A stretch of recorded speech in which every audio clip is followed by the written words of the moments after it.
Welcome, ladies and gentlemen, to NXT November 28th, 2018 review. Ladies and gentlemen, we had a hell of a show tonight.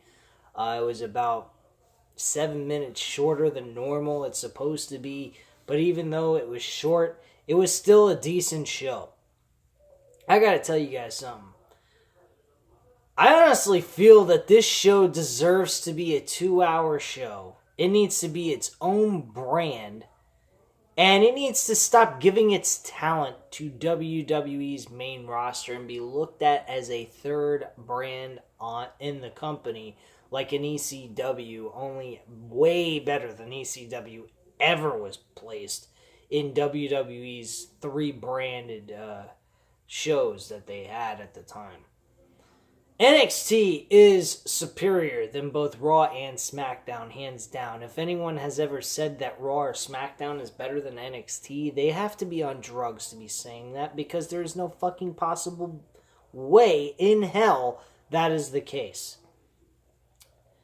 This show, even with a lackluster, and what I mean by lackluster, them not trying so hard to give you the greatest show in the world, just a solid show, is still better than Raw or SmackDown can ever put on for you on a 2 or 3 hour basis. So, bottom line is, guys, I don't know. This really should stop being looked at as a developmental system and be looked more upon as if it was its own entity. Its own brand, its own wrestling promotion, whatever the fuck you want to look at it. NXT needs to be looked at a lot more than just a developmental system to move people into the main roster. It needs to be equivalent, looked at as the main roster as well. I'm sorry, guys. This is not developmental, people. These guys they bring up from the indies is outstanding. They give you entertainment. They give you wrestling quality shows. If you're not getting promos that help build storylines, you're getting decent matchups, one-on-one or in tag team action throughout the entire show, which is what we got here tonight. Really good, decent, solid matches. Not a whole lot of story building. I mean, this is the first real show without the pre-show from the NXT TakeOver event. But even in the NXT TakeOver event, which, by the way, guys, I do apologize I didn't give you guys a review on that, because over the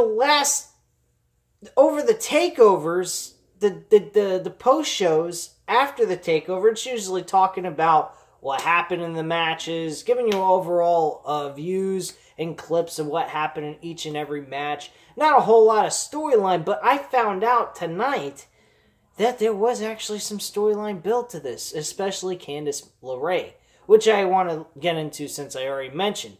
They were interviewing her about her actions, what her reason was behind what she did at the NXT show last week against Nikki Cross. I was going to say Alexis Cross. I don't know why the fuck I was going to say that. Nikki Cross. And asking her why she did what she did. Was it something that Nikki Cross did to influence her to want to do something like that? Is it the frustration of what she's dealing with her husband in her personal life that's caused her to act the way she did during the matchup last week? What have you. I don't know. But there was actually a storyline from last week's episode, which was for just the pre-show before the NXT TakeOver event was supposed to happen. So there you go. We had 4 decent matches, especially the main event, which was very surprising.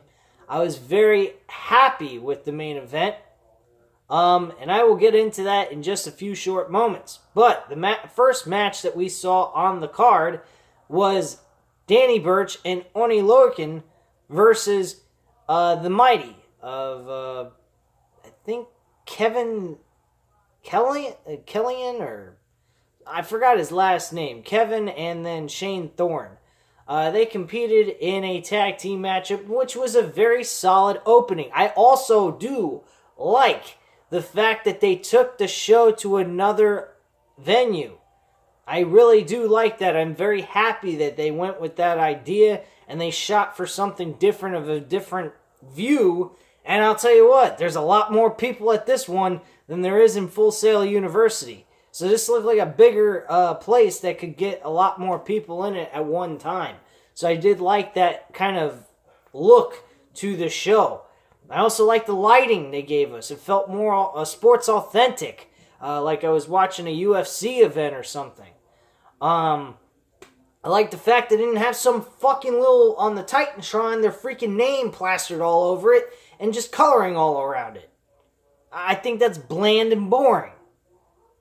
Now, if they would have thrown a video of their highlights of what they've done in their career so far in different matches, like they used to do, I think that would have been fucking awesome too. I really miss that kind of Titantron movies for the wrestlers' entrances.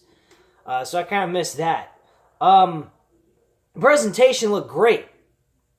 I mean, you don't have to put a ton of fucking money into the presentation of these shows. You just make it a solid, wrestling presentation of a sports-like look to it. You got a good show.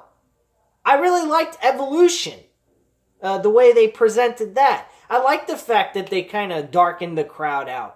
I mean, I understand why they did it. They probably didn't have a lot of people show up, which is why that's what I thought initially when I saw that. But despite that, if that was the reason, which more than likely it was, I actually liked it. I thought it was kind of cool. It looked like I was watching a UFC event. I felt like I was watching a sport. So, I mean, when you go to see an event like that, you're not supposed to see the crowd. The light is supposed to shine bright in the middle of the ring with the two people or whatever people that are performing in the middle of the ring. Or octagon if you're talking about UFC. Or mixed martial arts, whatever the fuck you want to call it. But that is the kind of presentation I'd like to see. Now, if they don't darken the crowd out, I'm cool with that. I don't mind seeing the crowd. I've seen that. I'm used to that, and I don't have a problem with that. But if you want to go with that aspect of darkening out the crowd for the hell of it, well, I'm all for it. So what the hell? Why not? I like the barricade with the little steel railings, like old school type shit. I do like that a lot more. But the deal is, what is going on in the middle of the ring? What am I getting entertained by? And that's the action. And the action tonight was fantastic.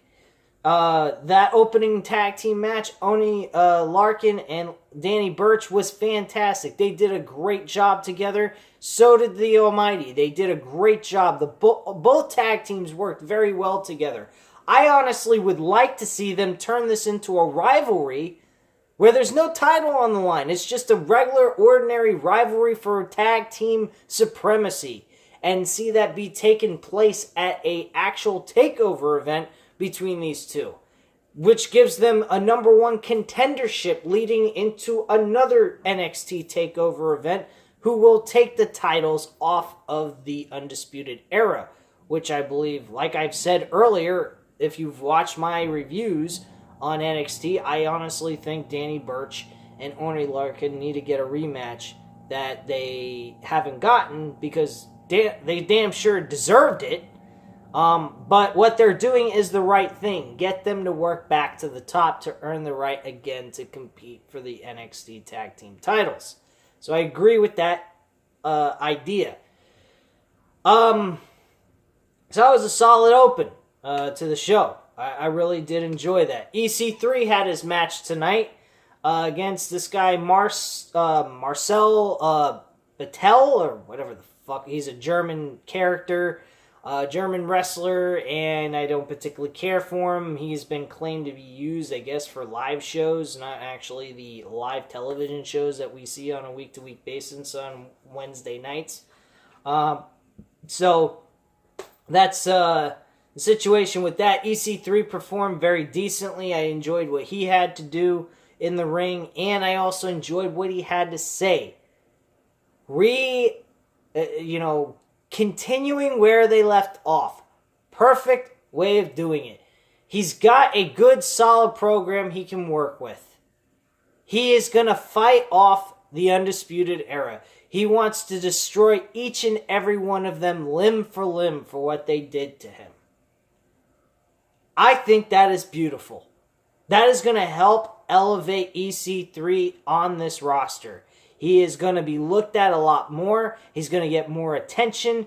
This is the group he needs to attack and rival against. I think that is perfect idea. I think what they did was fantastic.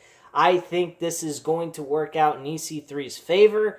Undisputed Era, they're not gonna get any harm from this.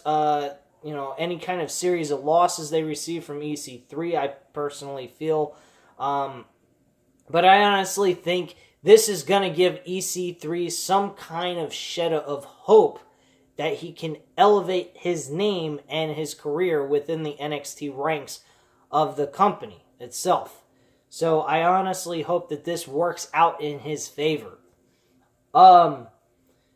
What else did we see? Oh yeah, Mia Yim versus Vanessa Bourne. Solid match, it was alright. I have no complaints. Mia Yim wins the matchup, gets the 1-2-3, hits her finisher, and that's it. The main event is what I would like to talk to you guys about. I've mentioned that Lars Sullivan being moved to the main roster, this man will be eaten alive. Now, he performed great in this match with Keith Lee. Keith Lee was fantastic. Especially the last 5 minutes of their matchup really was starting to heat up. It was starting to get a lot of interest, a lot of people yelling, getting excited, and can't wait to see who walks away with the victory. A lot of people were thinking maybe Keith Lee. I thought for a moment that was going to happen, but I didn't think so because of the fact that he's being moved to the main roster. What would be the point of doing that? But they got you believing that maybe Keith Lee was going to walk out with a victory. Unfortunately, that wasn't the case. Keith Lee did a couple of very, very good offensive moves, especially one with doing a John Morrison type ripoff twirling move, leap out of the ring that I've never seen a big man do before. I mean, the only one I could think of that could even remotely come close to that is Brian Cage from TNA as the X Division champion. This guy Brian Cage, if you haven't seen him, check him out on YouTube. Search his name. He is a fucking huge-ass motherfucker who can do some really extraordinary things for a guy his size. And to be quite frank with you, he'd be a guy I'd love to see face Brock Lesnar for the WWE Universal Championship if they were to do something like that. I think he would be more believable than a Seth Rollins, a Dean Ambrose, or anyone else for that matter to take a title off of a guy like Brock Lesnar. That's all I have to say on that. Brian Cage is a fucking beast in itself. And if you haven't checked his shit out, check him out on YouTube. Or get the Global Wrestling Network and you'll see him on the Impact Wrestling shows. He's pretty damn good. But yeah, Keith Lee, he was awesome in this match. He really gave a lot of good spots here. Lars Sullivan moved very decently in the ring. I wasn't too upset with his performance here tonight. It really was a solid matchup. I don't think that he did anything wrong in this match. I wouldn't say it was picture perfect, but I mean, it was a solid performance nonetheless. The only thing I could say really, and I think this just really has to do with the size of if anything else, it's just Lars Sullivan's matches are kind of slow. That's really what troubles me about him. And the same thing goes for Braun Strowman, so I think it has a lot to do with their size, but I don't know. They're like one-dimensional type of characters. I see a lot of Braun Strowman and Lars Sullivan. I see Braun Strowman 2.0 with Lars Sullivan. That's all I see. I see a guy that's going to be able to do a lot of massive things like, you know, showing off his power and stuff like that. But once people get bored of that or WWE doesn't capitalize on that stuff with all the hype behind his character and what he was getting, like Braun Strowman did, they're going to fucking fail on him too. He's going to go into obscurity. Who's going to fucking care? Look, bottom line, guys, I truly think that some of the talent that is used on the WWE main roster really should be placed back to the NXT. And the reason why I say that is because if you got nothing creative to use with them, and you have nothing that's going to make them look good, because you don't feel like they're a good fit on the main roster, or you just don't think they can cut it yet, send them back to the NXT. Give them an opportunity to display their talents and make use of them until you feel differently about them. That's how I feel. Scott Dawson, Dash Wilder, two great tag team guys, and they're being used like garbage. They're losing to a fucking luchador tag team that was just recently made. Why? And not to mention, I did look at the results and the time of these matches. They're not even going past 5 minutes. How can you go ahead and... It's one thing making the Revival lose. It's another thing making them lose in less than 5 minutes. That's pretty pathetic in itself. It's bad enough you're making them lose. You're going to make them lose in less than 5 minutes to make them even look more pathetic than they already look by losing? Something fucking wrong with you people. There's a lot of great talent in NXT. There's a lot of great talent that was moved from NXT to the main roster, and I really would love to see a lot of those guys go back to the NXT. They would do so much better. They would fit in more. They don't fit. They feel, honestly, I feel as if they're lost. They've lost their way. They have nowhere to go. They're just floating. Like in the movie It. They just float, you know? I mean, that's all they're doing. They're floating around. They got nothing to fucking do. They got no creative direction. They got no use for them. If you have no creative use for them, why bother keeping them on a main roster where they're not going to go ahead and do anything? I just don't get it. It's like, let's just put it in terms like this. I love to collect things, okay? I love wrestling. I love, professional sports. I play video games. I watch all kinds of movies. Every single thing that I buy, I make use of. Now, could you imagine if I bought all these things and I didn't make any use out of them at all and they just sat there and did nothing? That's like what WWE is doing. They're buying all this talent, they're doing nothing with it. If you're not going to buy the talent and make use of it, put it in a place where you feel it's going to be useful for. Not fucking buy them out just so they can go ahead and perform on your show and look like a fucking joke. I honestly think at the end of the day, every wrestler's goal is to be part of the WWE. Why? They have the biggest platform. They have the biggest venues they go to. They have the biggest name and recognition than any other wrestling company in the world. But with all that recognition and acknowledgement by the world, what is WWE doing with that acknowledgement? They're flushing it down the toilet for what? That's why I made that video yesterday. Because I don't quite understand how Vince McMahon could be doing all of this and it make logical sense to me. That's why I believe there is something going on within the WWE that's more than what meets the eye to us as the audience. And I think as fans and as reviewers, critics, whatever you want to call us, or fans in just general, we should want to look into more than just what meets the eye. Because if there is something more than what meets the eye than what we think it is, wouldn't you want to know?